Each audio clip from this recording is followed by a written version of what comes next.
Anglo American is leaving South Africa. The company that built its fortune here could be walking away. What does that say about our economy, our leaders, and our future?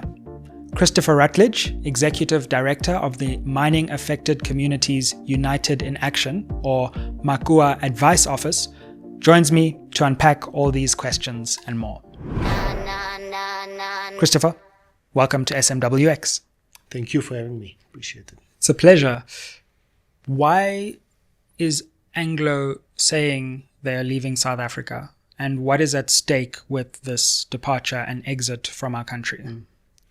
Look, I think Anglo has announced around about September of this year that they are looking to, in fact, have reached an agreement with Teck Resources in Canada, another mining company with assets and interest in copper. And Anglo are saying that they want to combine the two copper operations in South America and in Canada. And in order to do that, they want to move the head office to Canada. So in other words, relocate the whole structure out of South Africa and relocate to Canada. And essentially disinvest from the company. Now, they will tell you that they are not disinvesting, that they are not leaving the country, that they still have assets and resources here. But that is really just a technical argument, I think, meant to obfuscate and to distract people from what is really happening. Because if you start to look at the numbers, then you'll realize that already with the demerger of the Anglo Platinum business, which is now called Valterra and which is listed on the Johannesburg Stock Exchange, and which Anglo still controls through various entities offshore. So they still have a controlling interest, but they have taken it and moved that center of decision making out of South Africa. So they are no longer within our jurisdiction, as it were. And during that delisting, we saw something like 85 billion rands of foreign direct investment leave the country as a direct result almost of that. So they are doing this step by step, trying to escape, as it were, without anybody realizing and noticing. But the latest announcement has triggered concerns, and it lends the question as to why is this happening and why is our government allowing this to happen? No questions asked from our state. The Public Investment Corporation, which is which manages pension funds for South Africans, is the largest shareholder, and yet they've not raised a word. Just take us further into what's at stake for South Africa here. The demerger, as you say, in the platinum sector has already happened. This seems like a much larger and even deeper exit from South Africa. Why should we care that Anglo is leaving in this way? Well, firstly, Anglo is more than just an economic entity for South Africa. Anglo, in many ways, defines South Africa pre-democratic era. And to some extent, we can argue that they have essentially engineered the post-democratic engine. Sure. So, and the reason I say that is because Anglo, at one point, owned more than 50% of the Johannesburg Stock Exchange. I mean, they essentially owned South Africa. Yeah. Their reach and their economic power was just enormous. We know out of historical records now that Anglo was central to the negotiations that unfolded, that led to the democratic elections in 1994. And we know that they essentially were the ones who engineered policies like BEE, and in so doing had brought to their fold a tranche of political leaders who benefited from this transition and who ultimately today are millionaires, multimillionaires, and even billionaires. So, we know that Anglo played a major role. So for them to leave the country in the way that they are doing without answering for their role in apartheid, without answering for their role in colonialism, and without answering for the deep inequality that is our legacy today. I think it's more than an economic injustice, which it is, and we can unpack that because we can see even in the Treasury has reported that over the last 2 to 3 years, income from mining taxes has decreased significantly. And all of that is happening while the same mining companies are reporting internationally multiple profits. They're having a boom time, these guys. They're having great profits. But if you look at our tax revenue, if you look at the benefit to the country, it is decreasing. So there is this capital flight, as it were. Along with that is the pressure that capital flight puts on our state. Yeah. Because essentially, there is an argument which says that mining capital have squeezed and turned the rubber arm of people like Mantashe to such an extent that they have no more place to go. So Mantashe now is busy denuding all of our legislation that protects the interest of the country and creating a free-for-all legislative environment where mining is going to be made so easy. You can come in, you don't have to put your profits here, you can do whatever you want to. And if one looks at what a jurisdiction like Canada does, where they say, no, you cannot just come in here. In fact, in Canada now, they're saying there's opposition to Anglo's buying or merging with Tech Resources of Canada because they're saying, no, this is our natural heritage. We must protect it, and you cannot just come in and buy it. So, while Canada is protecting their heritage, and you'll see that their investment is up by 20 to 30%, their foreign direct investment in their country, while ours is down. But they are protecting their investments, and they're saying they're making it harder for people to mine, and yet they're still attracting investment. We're making it easier for companies to just kind of loot and pillage our resources, and yet we're still having disinvestment. So one has to ask the question, is this part of what capital is doing to put the state into a position where they are basically having a race to the bottom? Racing down, giving away the family jewelry, as it were, with what return, we have to ask. Yeah, absolutely.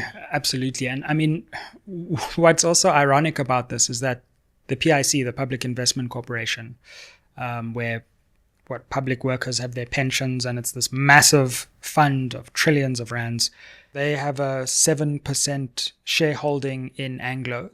Presumably, one would assume that if there was this even indirect form of state ownership, the state would have a say in this decision to leave South Africa. And yet the PIC seems to be lying mute and incapable of exercising any direction over this decision. Yes, look, there's a conspiracy of silence here. And I think it is important that we get to grips and understand why this conspiracy. So, for example, we've tried to raise the issue, but when we get to media outlets, there is a reluctance to tell the story, right? Unlike, people and platforms like yours that has the courage to engage on these issues. No, welcome. Our mainstream media seems to want to run away from the issue. They don't want to address the issue. And we know that Anglo pays millions of rands in advertising. Sure, and similar ownership structures as well. That's right, and ownership structures as well. So we struggle to get this into the mainstream media to have this conversation.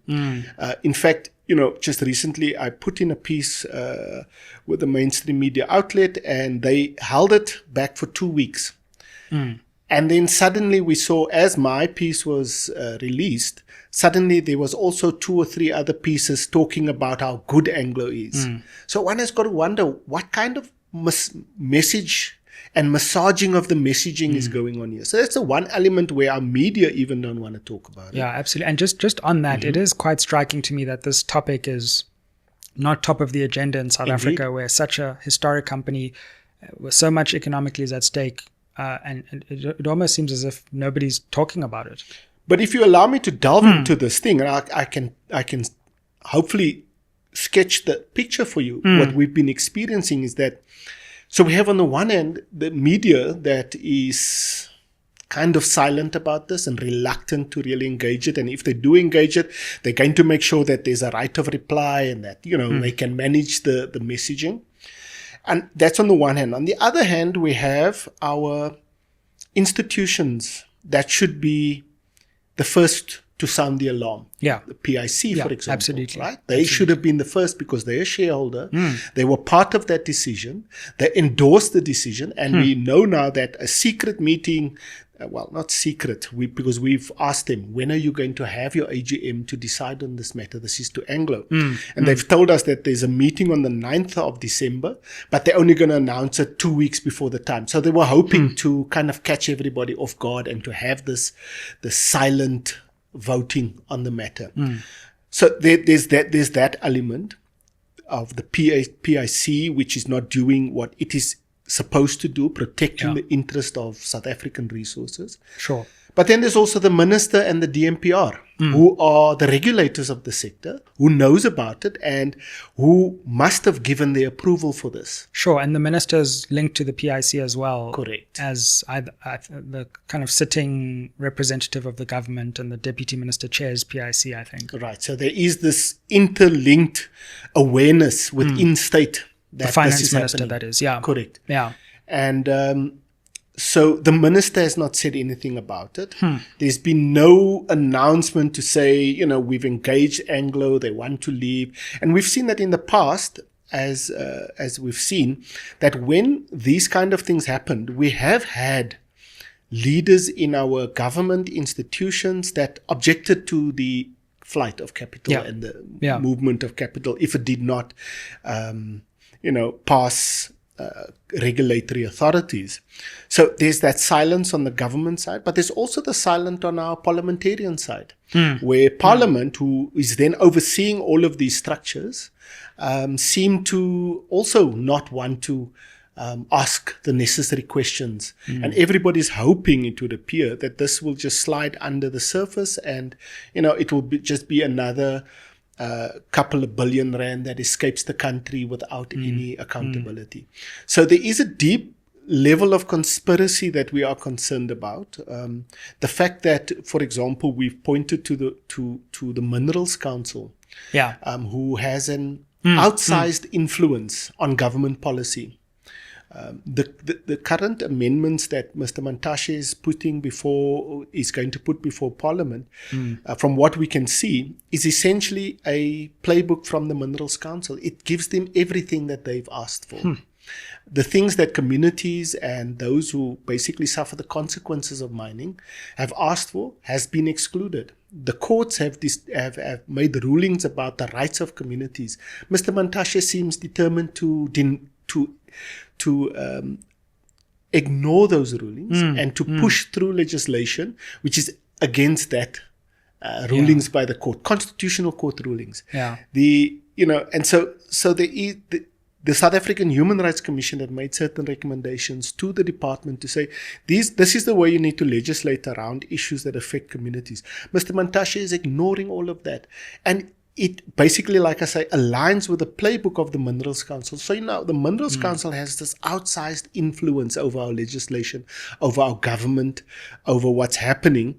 And we even saw it in when they murdered and massacred, they starved 93 miners to death in Stilfontein, that it was under oath reported in the South African Human Rights Commission hearings that the Minerals Council sits on a nat joint structure.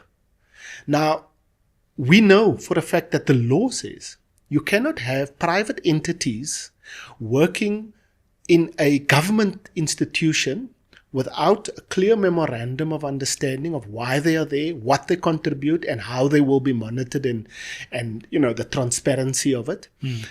But they're on the Minerals Council, a private lobby group for mining, sits on the nat joints of our country under the illegal mining task team. Now, we've just heard in the Matlala Commission how Kat Matlala has done the same with the EMPD, right? The Ekurhuleni Metro Police. Yeah, sure. They have an agreement there between his security company and the state, the municipality. And in that agreement, these individuals are essentially directing police to operations. So in other words, probably, as we've seen in the movies, these nefarious forces get involved in the police, and then they undercut their opponents through police action. So the police would target their opponents while they continue to do their business on the side. So if that is happening at that level, and the Minerals Council is as ensconced as it is in our national security structures,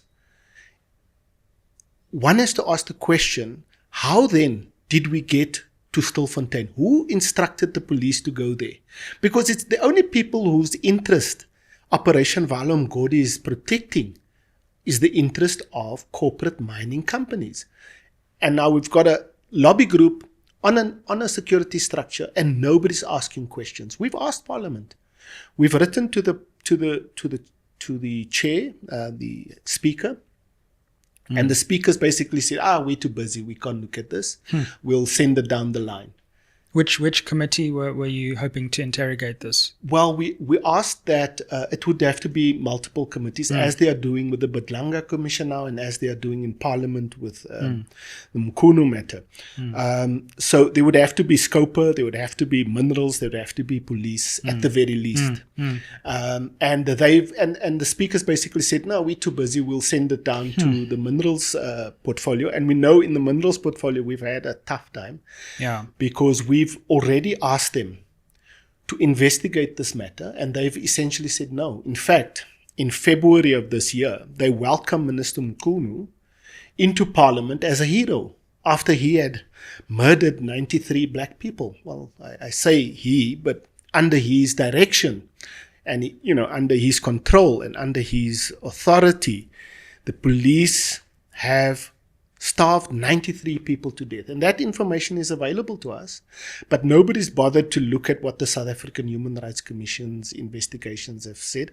And in that investigation, in that hearings, we saw the police admitted they starved these people to death, even though there is clear evidence to suggest that the police knew that there was no other way for these people to escape. They still insisted on starving them to death. And you've got to ask yourself, why? What kind of state do we live in where 93 black people can be killed and nobody raises an eyebrow? Not even our Parliament. I think there's something fundamentally wrong. And that's why I say, when you asked me the question earlier about, how is it that Anglo can get away with these things? It's like that, because there is this deep, there is an understanding that you don't question mining. That mining has a certain rights which, we have to live with, because they're a big player, they contribute to our economy, and so therefore we don't question. But like I said earlier, if we don't start questioning now, we'll end up with nothing, because they are selling the family furniture. They are going to leave us with nothing. Well, what's so interesting to me is that the so-called GNU's avowed policy is to attract investment, to not just keep what investment is here, but bring new investment home. And yet, behind closed doors, when investment leaves, traditional South African investment leaves, there's no fight. It's just allowed to continue. I mean, this seems to be a massive failure of this government's own avowed policy to keep investment flowing into South Africa, not letting it leave. You see, I think the government starts, certainly Mr. Mantashe, because he drives the policy in the state. Mr. Mantashe is a very powerful individual. As you know, he's influenced South Africa for a very long time. And he continues to drive mining policy. He starts off from the basis that you've got to attract investment, and that giving communities constitutional rights, giving them dignity, and building economies from the ground up doesn't work. He's one of those trickle-down economists that says if we create enough billionaires, that money will trickle down. But as we can see, South Africa's history is quite the opposite. We have created millionaires and billionaires over the last 30 years. Sure. The evidence for that is very clear. It's It's at the top of our government, by the way. Indeed. But when you then compare that to how poverty has been alleviated and how poverty has grown and how inequality has extended itself over this period, then the logic starts to fall apart. But it's like Mr. Mantashe is, there is no other, he doesn't see the engagements that we are trying to have with him, which says, if we can ensure, as other jurisdictions do, like Canada does this, for example, they build up, if a mining company is there, that mining company has to ensure that the surrounding community is empowered, that when that mine closes, which it eventually must, every mine must close. So when that mine closes, there is alternative economies that can keep that community sustained. We haven't done that. The idea that Mr. Mantashe and others keep on proliferating is that let's push all the money to the top and hope that it will trickle down. It's not working. And unless we challenge that, unless we deal with that reality, like I say, you can see it in the tax figures. You can see it in the way that mining is contributing less and less over time. That is not a sustainable policy, because that's the policy that has been with us since colonial times. Yeah, absolutely. I mean, what do you say to those who suggest that regulatory steps have been taken in the early 2000s with new legislation that tried to get, social and labor plans into mines, strategies to vest the ultimate rights with the state? Is that just simply not working? Have mining companies been able to circumvent that? What about the story that we actually have developed the regulatory tools to crowd in mining investment and benefit communities? So yes, that is true, and it's amazing how these things move over time. So by 2002, when that legislation was passed, I think it was for many reasons quite revolutionary in a lot of ways. Even though at the time I still felt that it had shortcomings. Sure. 20 years later, I'm thinking, maybe that was a good thing. But here's the thing, right? So we, in essence, can agree that the minerals beneath the soil is our collective heritage. And that's what the MPRDA was trying to say. That this wealth under our feet is for all of us. It's not just for a few.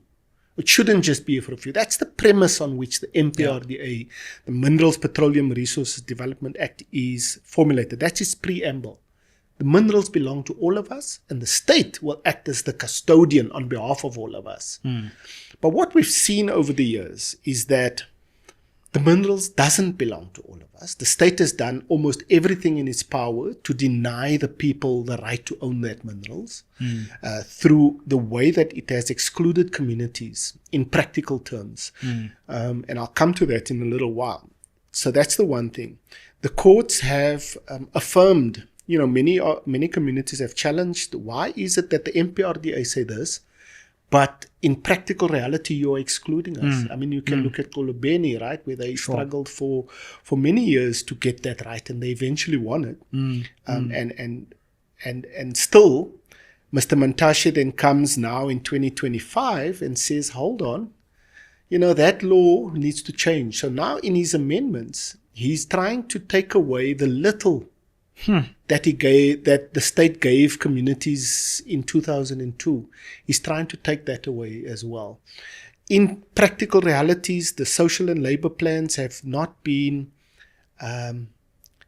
it's not been looked after at all. So in other words, we as MACUA have done research since 2018, and we have shown that at least 70% of the big numbers that Anglo and other mining companies say that they have given to communities as development, as part of development, has not reached communities. We have tracked down claims of clinics, of schools, of roads, of water projects, which is just not there. We can't find it.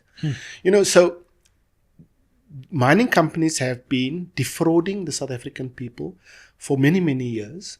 The state, the department, is supposed to regulate them. They're supposed to go and check, are you delivering to the communities the things that you delivered when you signed this mining license? And we asked the question to Parliament because the Director General of the Department of Mineral Resources went to Parliament in 2024 and he made a claim to Parliament, says, we have delivered, I think it was 280 billion rands worth of social and labor plans to communities. And we then asked Parliament to say, hold on, our evidence says this is not true. Can we ask the Director General where he got this information, or is either, got this information or is lying to you? This is what we said. We were going to lay a criminal charge against him because that's giving them false information. Sure. If it's not true. So Parliament asked the Director General, where do you get this information from? And he writes a letter. I've got the letter. Back to Parliament and says, no, we got it from the Minerals Council. Now, this is the regulator. This is the policeman of the sector. Right? Somebody comes to you and says, they've broken into my house, they stole my stuff, or they didn't deliver on their promise. Yeah. And he says, no, they said they actually did, it's fine. Yeah. You with me? And it's you ask the police, where did you get the information? They say, no, the thief told me, I mean, come on, that's just crazy. But Parliament does nothing, right? So we have proven time and time again, and there's a mountain of evidence which suggests that while the MPRDA that was produced in 2002 had good intentions, the road to hell is paved with good intentions. Sure. And people are, unfortunately, as a result of the failure of the state to regulate the mining sector, to hold them to account, people are living in abject poverty. Communities that we work with, we're talking about unemployment rates as high as 70%. 80% of the community survive on grants, right? And even that, I mean, how you can't survive on a grant. But, so there is this deep levels of poverty. Added to that, there is, difficulties in accessing resources, clinics and roads and water and all of this. And if our Parliament and the people who govern us think that is acceptable, then, we're missing something here as a society. Because there's a deep injustice that is happening while Anglo is taking out billions of rands out of the country. So, yeah.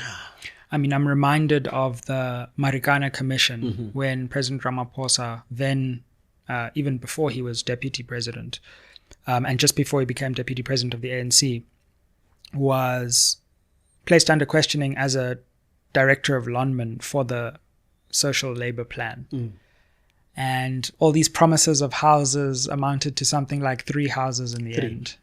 And you go back to Marikana, which is a place that I've visited a number of times, and it's truly devastating and heartbreaking to see how next to these billion-dollar enterprises, you have these deep poverty-stricken communities.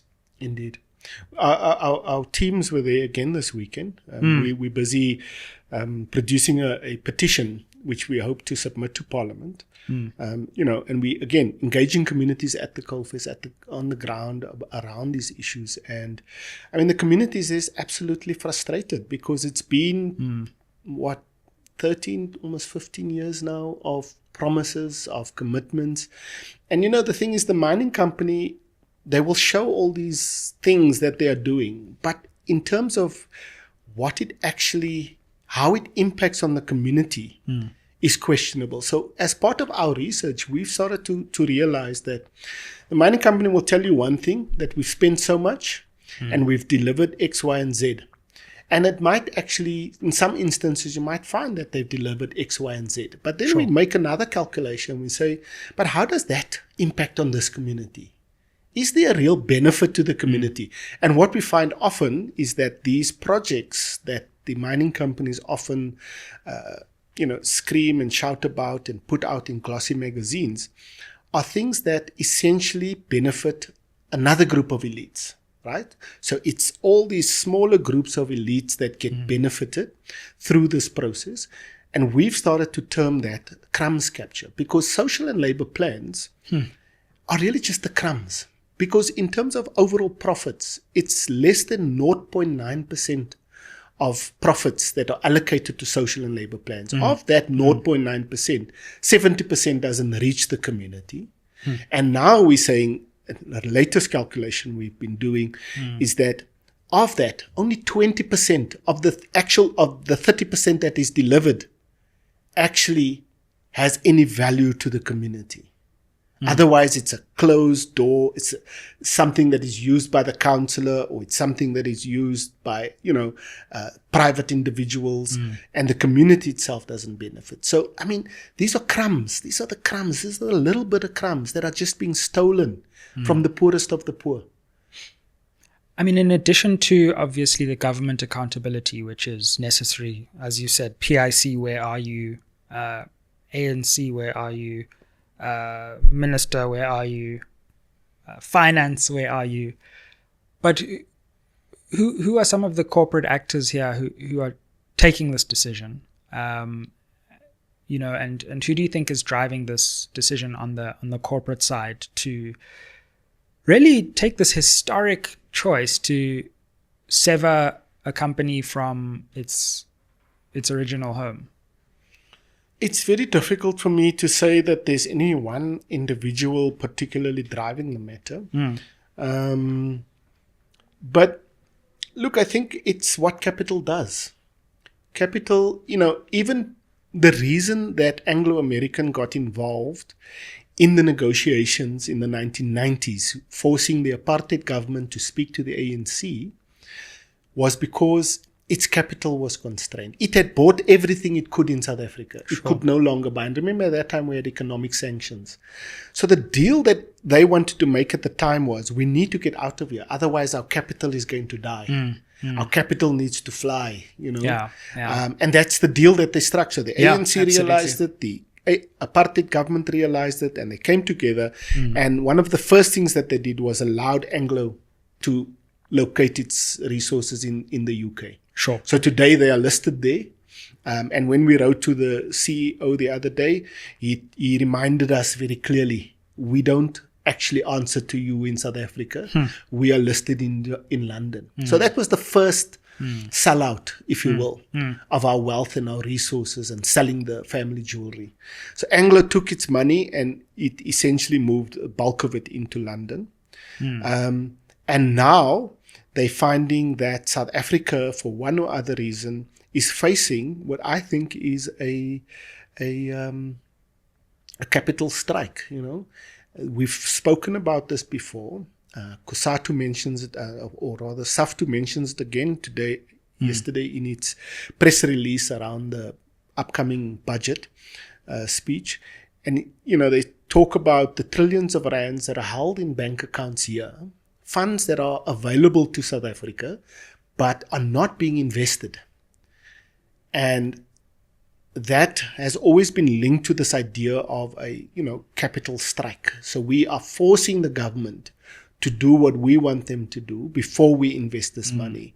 And in the same way, I think that Anglo and the mining sector as a whole have really come to the agreement that they are going to squeeze this government to its nth degree. We've seen, for example, that academics linked to the Minerals Council, as we were starting to write about the Anglo case, they were coming out and saying that maybe the Minerals Council must regulate the sector because they are best placed.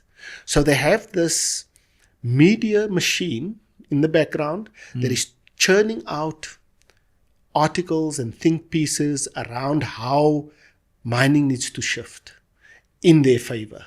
And so it's part of what I would say is this idea of capital, that they need to have freedom to invest wherever they want, to leave whenever they want, and to basically do as much as damage as they can without having to be accountable in the interest of, enriching the country. But obviously, like I said, that the reality of that is not true.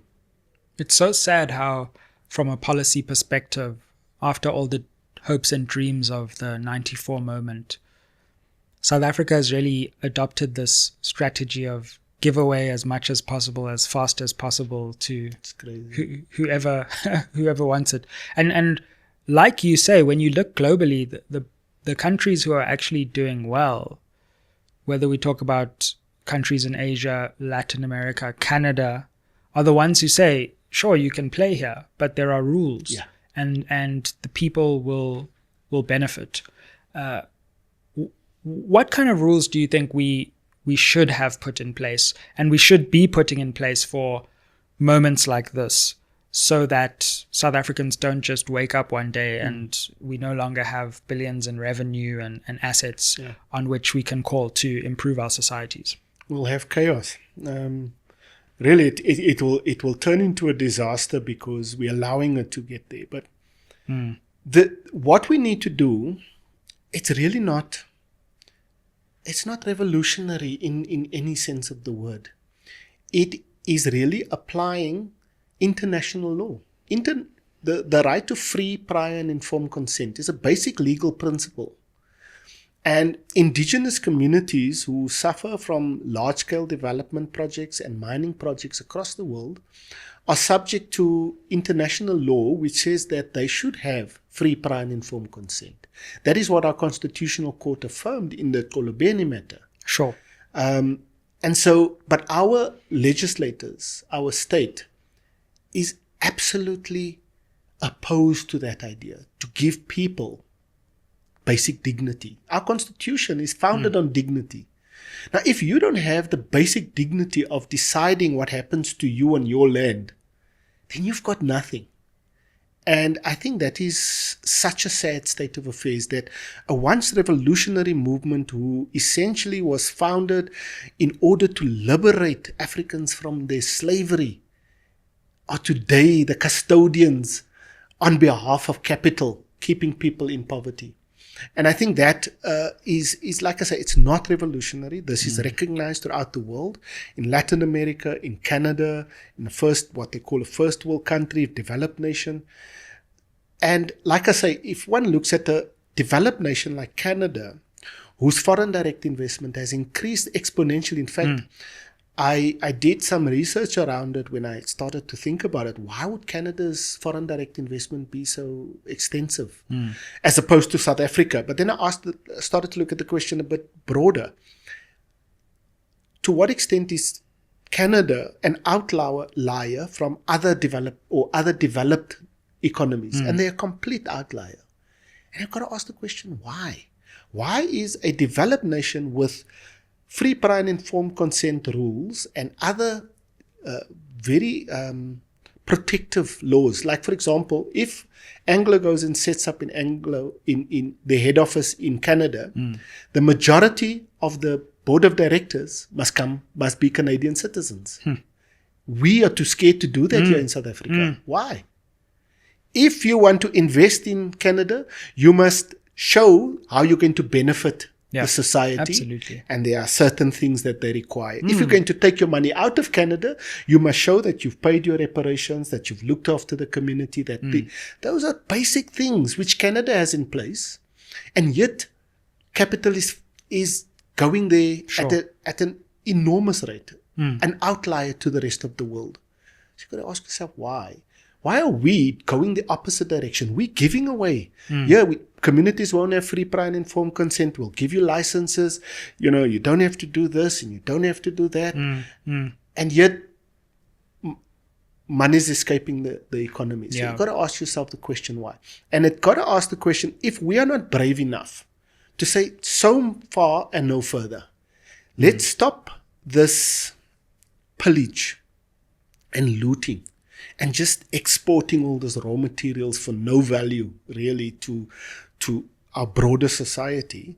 And let's, as others have done, Asian economies have done it, where they say, look, we are going to control our resources, the little that we have, and we are going to ensure that whoever invests here invests according to what we need, not according to what they need.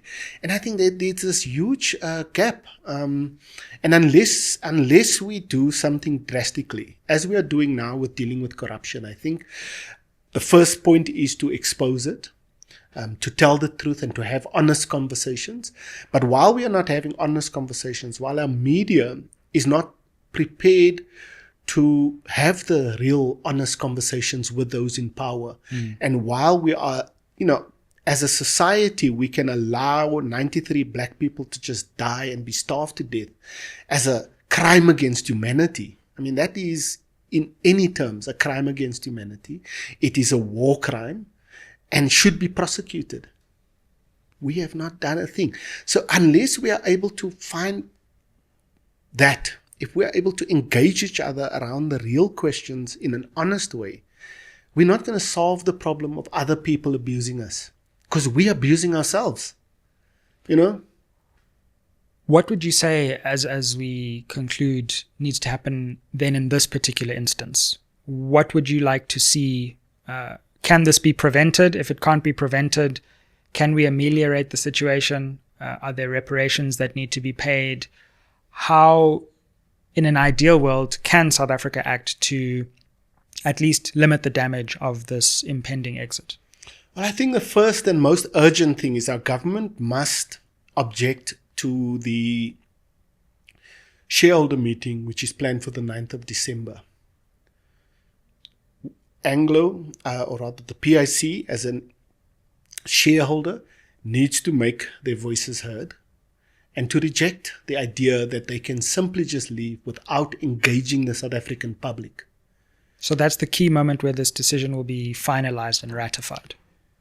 It is a pivotal moment, right, because then the two boards of Anglo and Tech would have reached a decision to support the idea of a merger. Right? Then they've got to go through regulatory approval. Now, the regulations in Canada is much more restrictive.